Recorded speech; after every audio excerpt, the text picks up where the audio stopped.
I'm far, far away from New York City. I'm in Sweden, in shopping Sweden. Today we are visiting Hästens, a beautiful, very old bed-making company that goes back to the 1850s, and we're meeting with the 5th generation owner, Jan Ryde, to talk about his passion for what he does. Last night, I slept in one of your beds for the first time. Wow. Yeah. How was it? And I was saying to Charlotta, it felt like someone was giving me a nice hug. Yeah. But the best kind of hug, not too tight and not too loose, like willy-nilly. Yeah. And I could feel a huge difference between the beds that I normally sleep in and your bed. So, I mean, Thank you. It was wonderful. Our philosophy is to notice that you don't notice the bed. This is a cross-section of your entire bed system. Yeah. Is that what? This is one of our average products to show all the different layers, and we will see it when we walk through the factory. You see, it's a lot of horsetail hair. That's what this is. Yeah. This is horsetail hair. So you're lying on a layer of air. Mm-hmm. Our aim is to always choose the best materials, whatever that is. So it will absolutely be 99.9% natural material, because they happen to be the best. In this company, we learn things all the time, and we put that learnings. So for us, it's okay, this is the level we are now. How can we make it even better? And we take that step. So I started reading your book, and from the very beginning, I was like kind of shocked that Judy made this connection, because she didn't know so many. Is that okay? Yeah, it's wonderful. Thank you so much. When I was reading a lot about your philosophy and how you approach life, I was kind of shocked because it was very similar to how I feel. We approach things in a very similar way.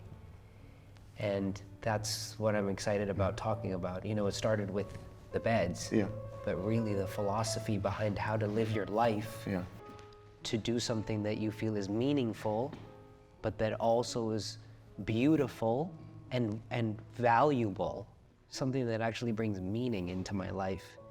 And I really feel like that's an underlying thread to everything that you do. Well, you know, and if you read the book, Fick is of course what we do in Sweden, but it's to get in a good state. Okay. And of course, we can get in a good state with a cup of coffee, or you don't need to have all of this. So this is just an example, and it's way too much, but at least it is there for you know, to start the morning or any time, because in Sweden you can have fika anytime. But it's just a traditional pause during the day, yeah, like a break. Because especially in this company, we don't believe that you are at your best all the time. At least not. Sometimes, you know, it's time for reflection. It's time to meet other people in the company. And of course, it would be terrible if the only place to meet other people were when you go to the bathroom. You know. So we allow to have breaks and have your fika. Well, this is the tail of the horse. This is not how the horsehair arrives here, right? No. Can we see maybe the process of how it arrives?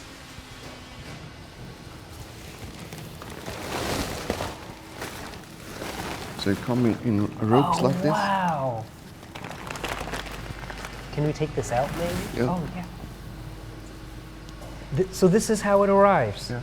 And then it's stored for a minimum of 3 months. Really? Yeah. Just kept like this for 3 Yes, months? to get the permanent, because there's no chemicals for the permanent. It's completely just natural, because it has been stored like this. Okay. And then when after it's stored for 3 months like this, Yeah. then what happens? I'll put this back. Yeah, it's I can't take this home with me? you can. Fascinating. And then we come here, so this machine is very noisy, but then we untwine it.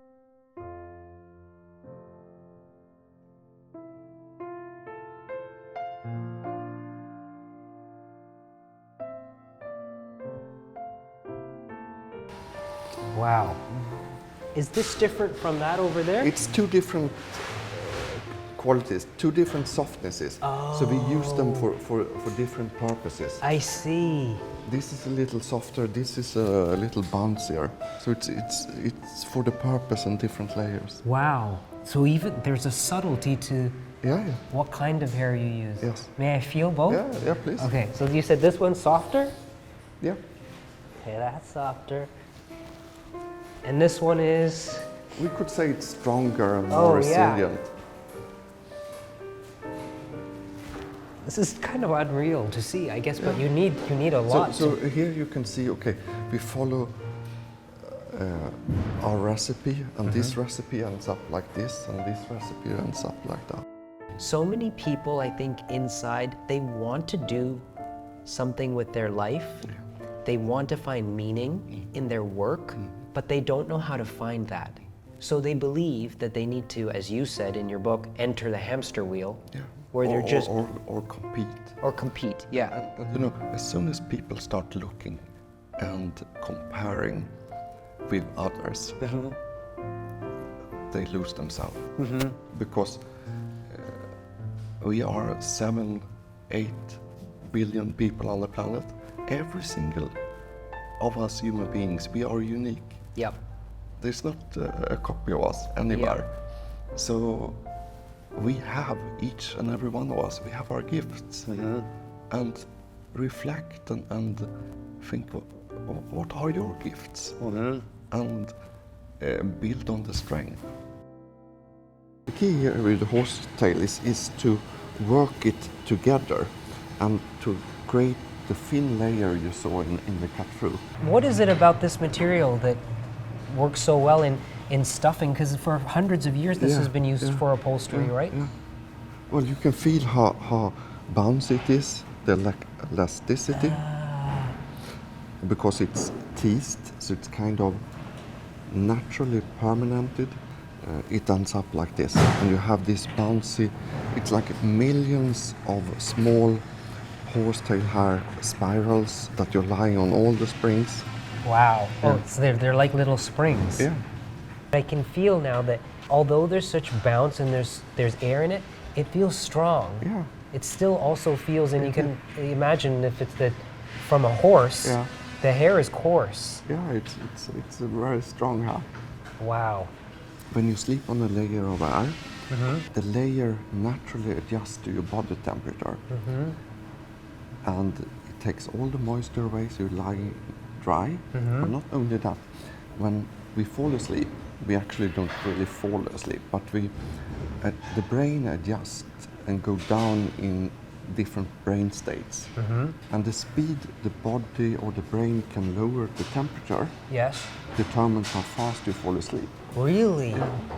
So this material allows you to lower your body temperature fast and fall asleep fast.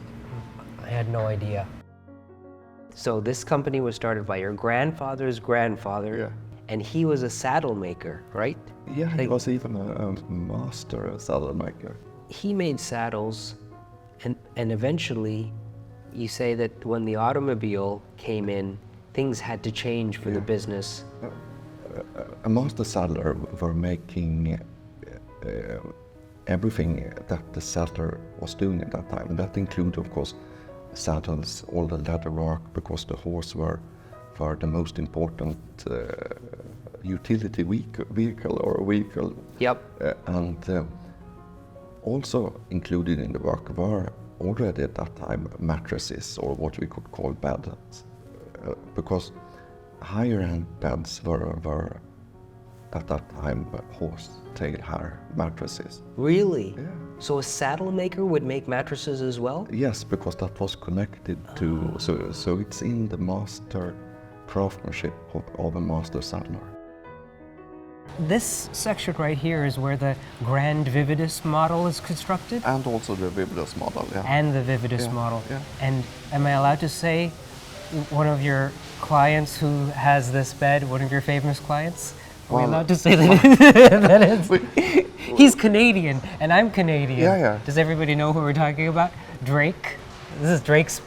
We did say it. They didn't say it, I said it. We don't talk about our clients. Yes, so. okay.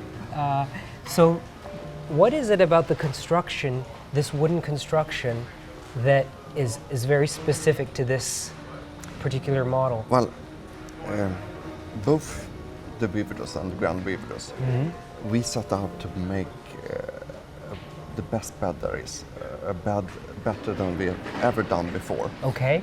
With no limitation whatsoever, no constraints.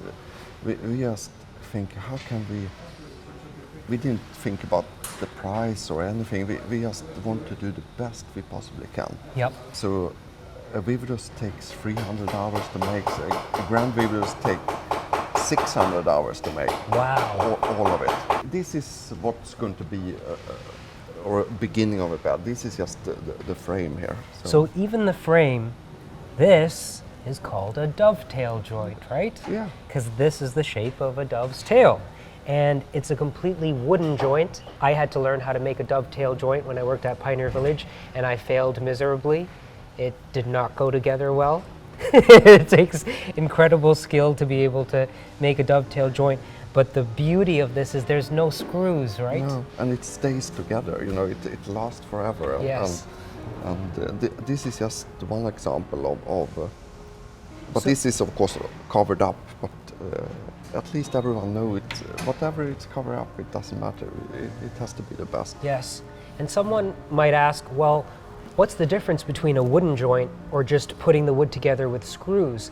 And you might say, if this is going to get covered up by cloth, why does it even matter that this is a wooden joint other than screws?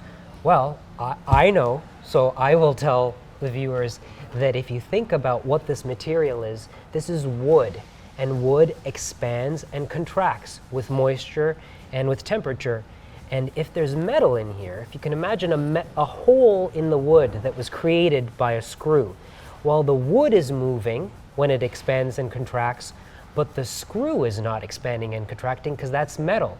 If the joint is completely wood, if every joint in this bed is completely wood, where the corner is wood and all the joints up here are pegged with wooden pegs, then everything that's expanding and contracting is doing that together, and it stays together. And this is why old furniture that's 200-300 years old, why it's often lasted so long and why it's still together, because all the joinery, that was the beauty of the craftsmanship. People understood the function. So this is so wonderful to see, and knowing that you're going to cover this up, that it still matters. We do. It's not lost on me. No, we do it because it matters. Yeah, it matters. It's beautiful. Is this leather? Well, here we actually have stingray, which is an extremely... This is stingray? Yeah. Skin? Stingray, yeah. Really? Yeah, extremely hard to work with because cutting stingray, in the beginning, it took us almost 50 knives to make one bed before we figure out how to cut it, because it's almost impossible to. Really? Such a hard material. I'm putting in the nails. Yes. Which we align so it makes a perfectly straight line. Wow. So we make pre-made holes. Yes. And then we smash them in, but then we also use this little tool we made ourselves to just put against and redirect them with the look and redirect until it's a perfectly straight line. This is what I want to really share with people, is that when you have integrity in what you're making, it doesn't matter how much it costs, that you're making something that is really worthwhile. It will be worth it. Absolutely. There's a saying in German. When I lived in Germany, one of my friends, she and I were having coffee and we were talking about different things, and she said, oh, my grandmother used to say, wir sind so arm, billig zu kaufen. We're too poor to buy cheap things. Because if you buy cheap things, they fall apart and they don't last. Yeah. But if you buy one that is really well made and that is expensive, it will last your whole life.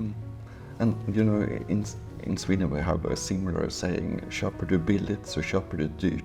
Okay. If you're buying cheap, Yep. you're paying more. What we have in front of us right now is the base for the vividus and grand vividus. Yes. It's a similar constructions. So we take each and every spring and measure them in 1/4 of a millimeters tolerance and line them up in both directions. And as you can see, you have flax on the bottom, and you have also stripes of flax on every spring. And if you're looking close, you can see the nails that we use to attach the springs. Yep. That's an insulation, so we don't have steel together with steel. So to avoid sound from the base. So when we have put in all the springs in here, we hand tight them, as you can see Bosse doing over there. And he uses special knots and make sure that they don't have any collision with each other. At the same time, we need to have the right flexible Like the tension, the right? tension of Yeah. it. So take hours and hours to practice this before they can actually produce a base here. I can imagine. It's And Bosse, as tightening right now, has been working for the company for 35 years. 35 years. Yeah. So he has an experienced hand. He has been in all departments. He knows everything about every beds, I would say, that has been produced in 35 years. Really? And now he is the master in this department. I can see even from standing here, Yeah, looking, totally. that not one spring is out of No. like higher or lower. No. Not. I love to see the things that come together that get covered. Like in a man's suit, Yeah. most of if it's completely bespoke, 90% is done by hand, and all of 90% is never seen. It's all pad stitched underneath for the lapel to roll, and I really love that it all gets covered up in the end to form something that is going to function well, and that's this right here. This is all going to get covered up, right? Yeah. Beautiful. So when he has tightened all the springs here, he places a layer of flax above, and then the next layer before he put the next spring system on. So we make sure that it will last for 100 years. Even if you have the mechanical force inside the bed, it will not break. And all of this is peg joined. Yes. So you can't find any nail in this frame. At all. It's oak pegs Wow. on the bottom here. And the round one here is birch. Birch, okay. Birch, Yep. yes. So birch pegs, oak pegs. Yes. And it's squared oak pegs Yes. that are forced in the round hole. Really? Yeah. Why is that, Joachim? You take the fibers from the round hole Yeah. and make the square pegs penetrated and move it apart. And when you have the moisture combination, Sorry, I don't understand. You take this square peg. the square peg, Yeah. and you put it in and you force it in with force. Yeah. Like with a mallet? Yeah. Yeah. And then it tightens up itself, and you can never remove it again. Oh. So the square, the peg is square, the hole is round. Yes. Because this wood is softer. Softer. The oak is pushing the. Yes. Is this pine? That's pine, yes. So the oak is pushing the pine. Yes.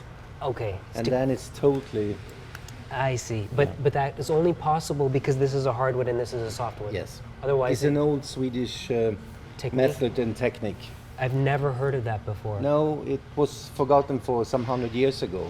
But Really? but we were studying old techniques when we build this bed the first time. Yeah. And then we come up with this idea that this is superior to the regular nail. But it's so time consuming. Yeah, But Jan choose it anyway. of course. Why not? Well, the consumer choose it if they want. This right here is just really fascinating. Yeah. This square peg in the round hole. You know, there's a saying, you can't put a square peg in a round hole. Do you know? Have you heard of that We saying? can. We Have you can. heard that saying? I love that you're just showing me, like, when you're explaining to me, I'm like, wait, but that even the old adage is about it's impossible. Yeah. But when you can make it work, I guess it creates strength. Yes. Yeah.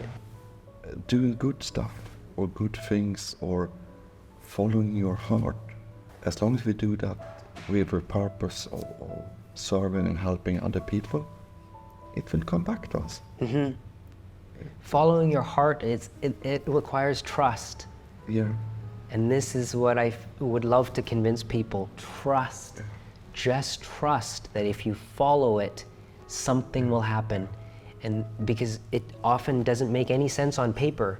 If I were to write down the business plan, the bank would say, no, doesn't make any sense. I'm sorry. So sometimes you have to start without money. Yep. And there are a lot of limiting beliefs, and I bring that up in the book, that people have. They have limiting beliefs about themselves. They might have limiting beliefs about other people and the world, that it's a horrible world we live in, and they have to start reflecting on those beliefs. And if they can just change beliefs about themselves and realize how wonderful they are and what they can do, that's the best starting point. Yep. So Jan, this fabric was designed by your father? Yes. But this has become iconic with Hastens, yeah? Yeah, Yeah. because we have had it and used it for the last 45 years. Wow. And of course, the 1978, when it was presented on the Stockholm Furniture Fair, Yes.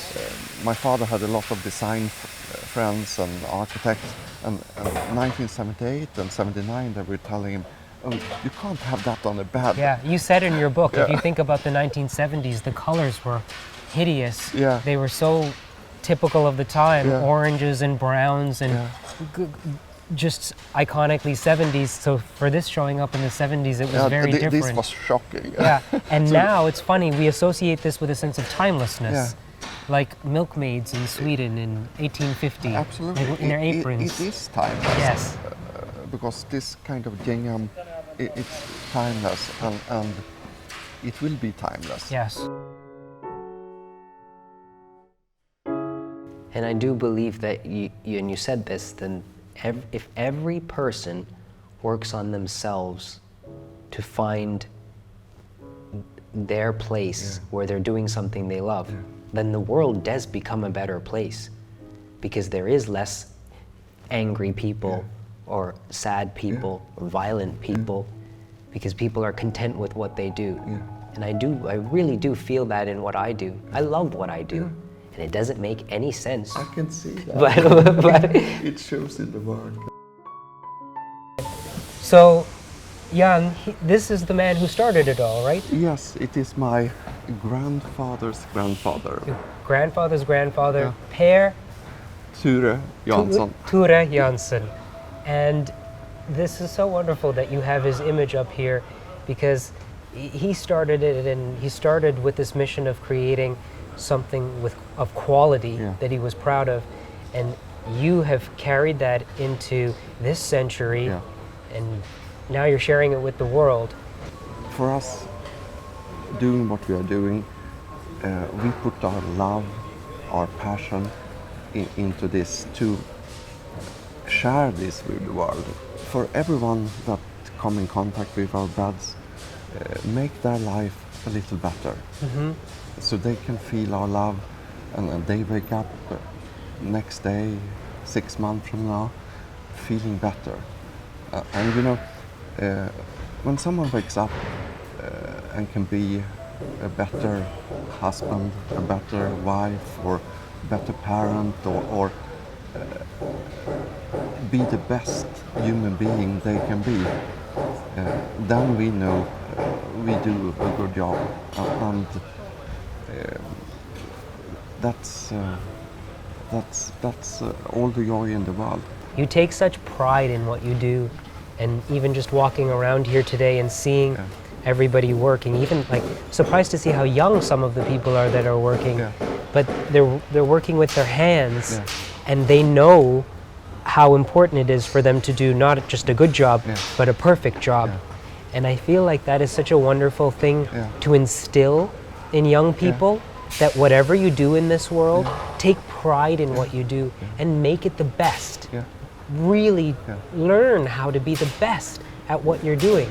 Regardless of what's happening outside, you feel good about what you're doing. And it's always, for me, refreshing to walk around a company where everybody's working with their hands, but they're taking so much pride in their work.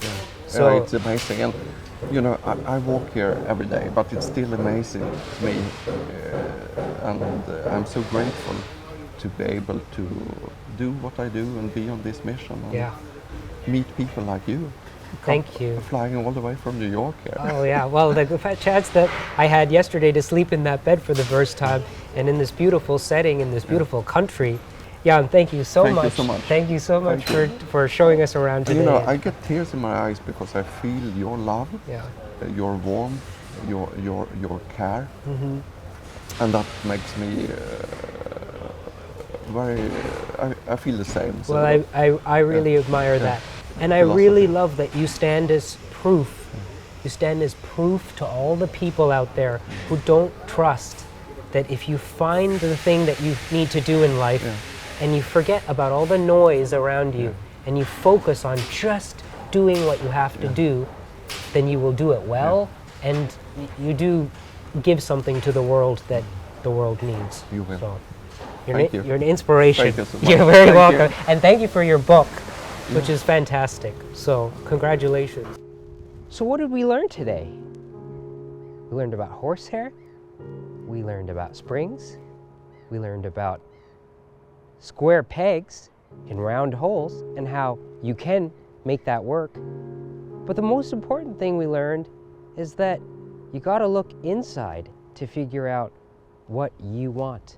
No one can tell you what you want, only you can figure that out, and then you just have to do it, even if it doesn't make sense. Because if you find a way to just do it, everything works out. You get into bed at night and you're actually able to have a good night's sleep. Bye.